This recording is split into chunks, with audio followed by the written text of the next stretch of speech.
শিশির মনির নির্বাচন কমিশনের আব্দুল মাসুদ বলেছেন নতুন প্রস্তাবিত প্রতীকের তালিকায় শাপলা রাখা হচ্ছে না, জাতীয় প্রতীক হিসেবে বিবেচনা নিয়ে এটাকে নির্বাচন পরিচালনা বিধিমালার তফসিলভুক্ত না করার বিষয়ে নীতিগত সিদ্ধান্ত নেওয়া হয়েছে। সংবিধানে জাতীয় প্রতীক শাপলা ও জাতীয় পতাকার কথা বলা হয়েছে, এই দুটির মর্যাদা অক্ষুণ্ণ রাখার জন্য আইন করা হয়েছে, এটা বিধিমালা করা হয়েছে। এনসিপির উত্তরাঞ্চলের মুখ্য সংগঠক সার্জিস আলম বলেছেন শাপলা জাতীয় প্রতীক নয়, জাতীয় প্রতীকের একটি অংশ। একইভাবে ধানের শীষ, পাট পাতা এবং তারকাও জাতীয় প্রতীকের অংশ। শাপলা যদি রাজনৈতিক দলের প্রতীক না হতে পারে তাহলে ধানের শীষও প্রতীক হতে পারবে না।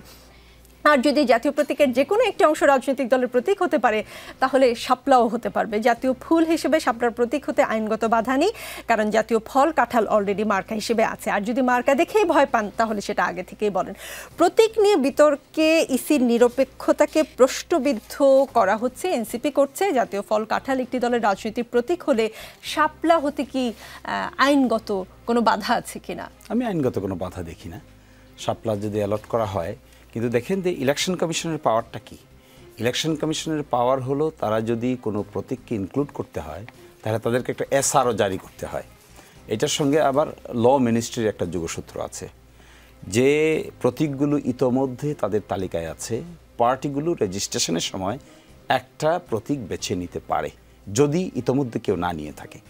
আর যেগুলো তাদের এসআরও লিস্টে নাই সেগুলো তারা নতুন করে এনলিস্ট করার পরে যখন রেজিস্ট্রেশন দেওয়া হবে তখন ওই পলিটিক্যাল পার্টি রেজিস্ট্রেশনের সাথে একটা সিম্বলও দেওয়া হবে, কারণ without symbol registration is meaningless in our political context.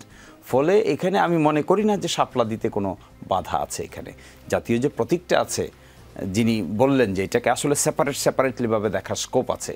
আপনি কাঁঠালকে দেখতে পারেন, এখানে যেমন ঢেউকে দেখতে পারেন আলাদা করে, ধানের শীষকে দেখতে পারেন আলাদা করে, এখানে আপনি শাপলাকেও দেখতে পারেন আলাদা করে। I don't think there is legal bar. যেটা হতে পারে এটা এক ধরনের আন্ডারস্ট্যান্ডিংগত গ্যাপ থেকে হতে পারে, কিন্তু তাই বলে ধানের শীষও বাদ হয়ে যাবে এই আর্গুমেন্টটা ইজ নট কারেক্ট।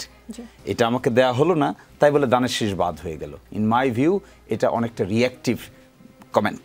এই রিঅ্যাক্টিভ কমেন্টটা আমি মনে করি এটা জাস্টিফাইড না। তাদের বলা উচিত যে শাপলা আমাদেরকে কেন দেওয়া হবে না, দিতে হবে, এই আর্গুমেন্টের কারণে দিতে হবে। These are the options legally আমাদেরকে অ্যালাউ করতে হবে। আমাকে অ্যালাউ করলে হলো না, দ্যাট ডাজ নট মিন যে দাঁড়িপাল্লা বাদ দিয়ে দাও, ধানের শীষ বাদ দিয়ে দাও, মিনার বাদ দিয়ে দাও। This is not a feasible argument.